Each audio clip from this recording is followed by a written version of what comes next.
Welcome to the newest episode of Beatin' and Bangin'. I'm your host, Kyle Dalton. In today's episode, we're going to recap the weekend at New Hampshire. Ryan Blaney won the first race in the round of 12 and carried on the tradition of hoisting Loudon the Lobster in victory lane. A year ago, it was Christopher Bell celebrating with the unique trophy.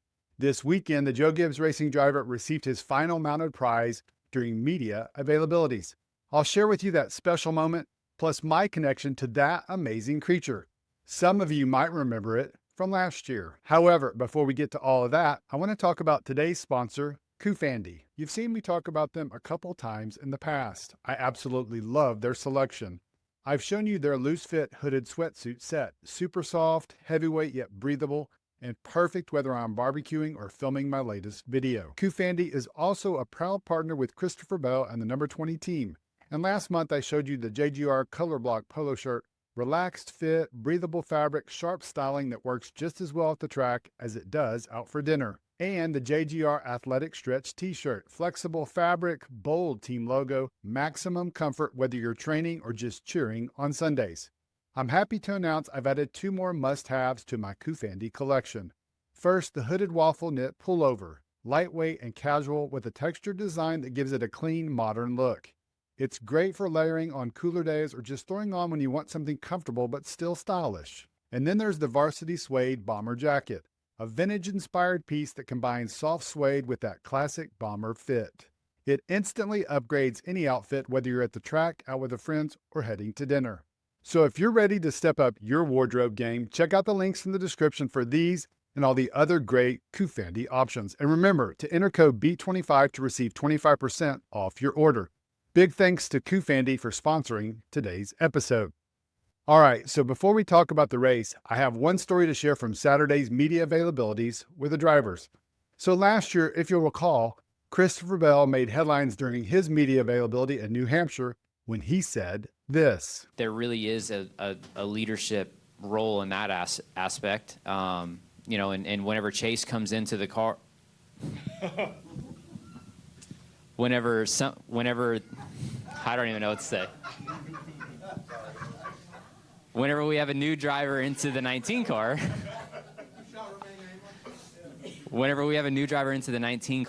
whoever that is, their experience level will dictate how much input they have in the team. It was an absolutely hilarious moment revealing that Chase Briscoe was going to be his teammate in 2025. A moment that obviously didn't bother Bell too much because he later went out and won the race. Fast forward to this year. On Saturday in the New Hampshire tradition, the track presented Bell with his monster trophy, and I do mean monster, as it was the biggest lobster since the tradition began in 2008. How do I know that? I got a really cool personal tour last year of Macris, the restaurant that houses the lobster and handles it up until race day. This one weighed approximately 24 to 25 pounds. For perspective, I watched a video posted last week by NASCAR that featured one of the boats out on the water trying to catch the lobster for this year's race.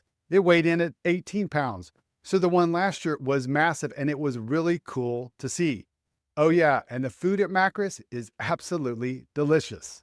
Okay, so now let's talk about that race. Going into the weekend, it was hard not to see Christopher Bell as one of the favorites. He was coming off a win last weekend at Bristol, and he was the defending winner in last year's race.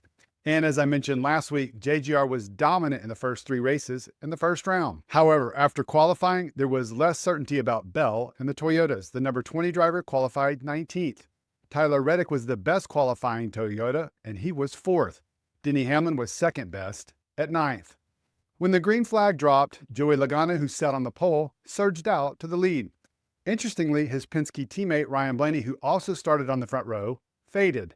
In fact, after 5 laps, the number 12 had dropped back to 6th. But he wasn't the only one moving positions early in the race. In those same 5 laps, Shane Van Gisbergen had gained 4 spots. Unfortunately for Kyle Busch, who had started 24th, he was headed in the wrong direction like Blaney, and in the first 10 laps had lost 11 spots. That first stage was the Penske show. Logano led the first 52 laps. Blaney made the pass for the lead on lap 53. Those two, along with Josh Berry, stayed up front throughout that first stage and were there when a caution came out with 8 laps to go when Austin Dillon spun Cody Ware. On the subsequent restart, it was a 1-lap sprint to the stage end, which was won by Blaney. He was followed by Logano, William Byron, Berry, and Carson Hocevar. SVG finished 7th. Tyler Reddick was the lone Toyota inside the top 10, and he finished 9th. It was after that first stage where I thought, it appears the JGR domination is over. A dozen laps into Stage 2, Josh Berry's hopes to race for a win appeared to take a major hit when he was involved in a racing incident with SVG. More from Berry in a bit. And then 23 laps into that second stage, things got really interesting. First off, Ty Gibbs was racing with his teammate Christopher Bell and Noah Gragson. This is the view from the in-car camera of Denny Hamlin, and you can see the 22-year-old is getting really aggressive with the number 20 to his left and the number 4 on his right. Now take a listen to what he had to say about this action a couple of laps later. Now make sure back underneath you, back to steady progress. So P11, 90 to go segment here. I ain't taking no more shit. It's all good. We got 207 laps to go here yet. We're running our race. Okay, so Gibbs says that on lap 25 of the second stage. Just 2 laps later, this happened.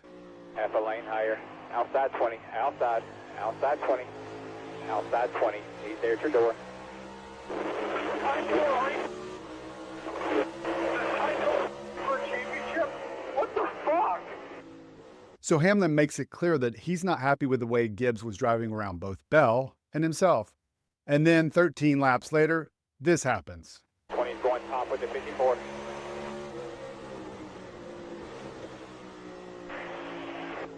After the caution's out here. Caution's out. What the fuck is he doing? Are they afraid to talk to him? That's what I feel like. They're just scared of him. I don't know the answer to that right now. I'm just focused on trying to get the 11 the best finish. We'll talk about it after, I promise. I know it was totally heat of the moment, but what Hamlin had to say was telling. He told me at Texas back in May that every time a driver pushes the button on the steering wheel to communicate with their team, they know what they're doing. He said when they're upset with another driver, they say something on the radio knowing that it will get back to that driver. So what he said on Sunday wasn't accidental. He had a clear message for his organization. Whether it gets addressed is a whole other matter, but he definitely got his point across. Meanwhile, as the cars made their way around the track during that caution, here's what Gibbs had to say about it. Game on. What does that mean exactly? I don't know, but I'd venture to guess it will be discussed in the JGR competition meeting this week. The JGR drama was entertaining, and when the race resumed a few laps later, we had another caution when Brad Keselowski made contact with the inside wall and then made contact with SVG, which caused a chain reaction, and he collected Kyle Busch and Daniel Suarez. Take a listen to what the two-time champion had to say about his involvement in the accident. Run back into shit, you get shit on. I get it. I don't know if you saw the rumors this past week about Randall Burnett potentially leaving RCR in 2026, but I have to say listening to the number 8 radio yesterday, it certainly didn't feel very positive, so it wouldn't surprise me to see some changes made in the future. There was one other nasty crash in that stage that involved John Hunter Nemechek slamming into the outside wall. While there were several incidents and some reshuffling of positions, when the second stage came to an end, it was still a Penske up front, with Logano winning the segment. He was followed by Kyle Larson, William Byron, Blaney, and Carson Hocevar. Bell finished 6th.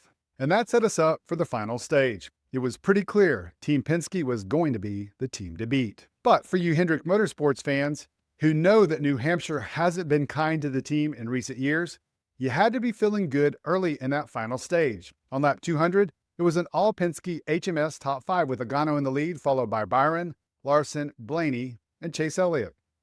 With 74 laps to go in the race, Blaney, who had the fastest car all day, passed his teammate for the lead. And then 4 laps later, the number 12 started the round of green flag pit stops. When the cycle was complete, Blaney had a 3-second lead. It really felt like Blaney could have run away with it, but then with 48 laps to go, Cody Ware went for a spin and brought out the final caution of the day. During that yellow, it was decision time to change or not to change. Of the cars running up front, Chase Elliott and Josh Berry opted to stay out, while the other leaders came down pit road for 2 tires. On the restart with 42 laps remaining, Berry took the lead going into turn 1, while Elliott dropped back a couple of spots. Blaney, who had lined up in the second row, followed Berry around the mile-long track for a couple of laps and then made the pass for the lead with 39 laps to go. At that point, it was really hard to imagine anyone challenging the number 12 driver. But to Barry's credit, he did get close and pulled up to Blaney's bumper with 25 to go, but was unable to make the pass. I also have to bring up the fact that Barry being in that position was really impressive, especially considering he went for that spin early in stage 2. But the Wood Brothers driver ultimately, in the end, didn't have enough. Blaney recorded his 3rd win of the year and became the first driver to advance to the round of 8. Barry, who had an absolutely nightmarish first round of the playoffs, finished 2nd, and he was followed by William Byron, Joey Logano, and Chase Elliott, who had a strong run after starting the day 27th. Naturally, after the race, Blaney's win was a storyline, but so was what happened in that second stage between the JGR teammates. So now I want to play you all the comments from all the involved parties, including Gibbs' TV interview, plus a pair of interviews from Denny Hamlin, as well as Joe Gibbs himself and competition director Chris Gabehart. Let's start with Gibbs' remarks. And where does that lay out? Yeah, it's unfortunate, but I'm excited to go race next week and looking forward to it. Denny also mentioned that he felt like somebody from the organization should talk to you. What do you expect that conversation to look like? Yeah, we'll have a good race next week. We're looking forward to it. And now here are a pair of comments from Denny Hamlin. Now on the line, of course, a lot of the discussion is going to be the incident with your teammate Ty Gibbs. What happened between you two in that race and incident? I don't have any comment. All right, how will you handle that in this upcoming week? I don't have any comment. Yeah, I'll let leadership kind of, quarterback it however they'd like to. But obviously, us, the 2019, are all trying to win a championship for their family. So it's crazy, unfortunate why we're racing the way we are. And here are the comments of JGR competition director Chris Gabehart, who sat on Hamlin's pit box for years before this season and actually sat on the number 54 box some of this year, trying to help the young team get into the playoffs. I mean, every situation has a, you probably should versus what you did versus what you would if you had it to do over again, right? That's racing. That's sports competitions at the top level. And, Ty's a fiery young man, 22-year-old with something to prove. He wants to win races and championships for lots of years to come. And he sees all of his teammates doing it and, in an ultra-competitive atmosphere at Joe Gibbs Racing and in the lineage of his name and his grandfather, Joe Gibbs. And so that, he's got all that bred in him. And, he doesn't want to just lay over for everybody, and I get that. But at the same time, there's certain things that, probably when X, Y, and Z goes down on the racetrack, he's got to live to fight another day, and that's just something we'll have to work through. And finally, here's the comment of the only one who matters, Joe Gibbs himself. No, I think those guys all are the ones driving the cars, and so we'll kind of those guys will get together on their own and figure it out. He's going to let the drivers handle it? Huh? I don't know what that means exactly, but based on Hamlin's radio comments about JGR officials being scared to talk to him, I'm fairly certain that's not the type of answer he was looking for. Oh, the JGR competition meeting is going to be an interesting one this week. All right, guys, that's a wrap on today's episode. Let's talk about it. First, I'm curious to hear what you guys think of the Lobster Trophy. I think it's one of the coolest in all of sports, and getting to see the Lobster up close and personal and learning about the process last year makes me appreciate it that much more. And I'm curious to hear what you guys thought about the race. I didn't mention it in my race recap, but the tires did fall off. So again, kudos to Goodyear for their work on the tires at short tracks. It's definitely changing the racing quality. And of course, I have to ask you guys what you think about the JGR drama. Who's in the wrong in your eyes? And do you see anything changing as a result of what happened and what was said yesterday? And lastly, Chris Gabehart commented on the race drama at New Hampshire, but then he had some other interesting post-race remarks about Penske when he said, quote, "The biggest thing to take away from today is that with this aero package and with the same tire as Phoenix, the Penske cars are completely untouchable again," end quote. Do you agree? Is New Hampshire a predictor of what we can expect at Phoenix? Thanks again to the sponsor of today's episode, Kufandy. And if you're interested in getting some really great clothing at a discounted price, go check out the link in the description and enter BEAT25 for the discount code to save 25% off your order. And thanks to you for checking out today's episode and supporting the channel. I really and truly appreciate it and hope you have a great rest of your day.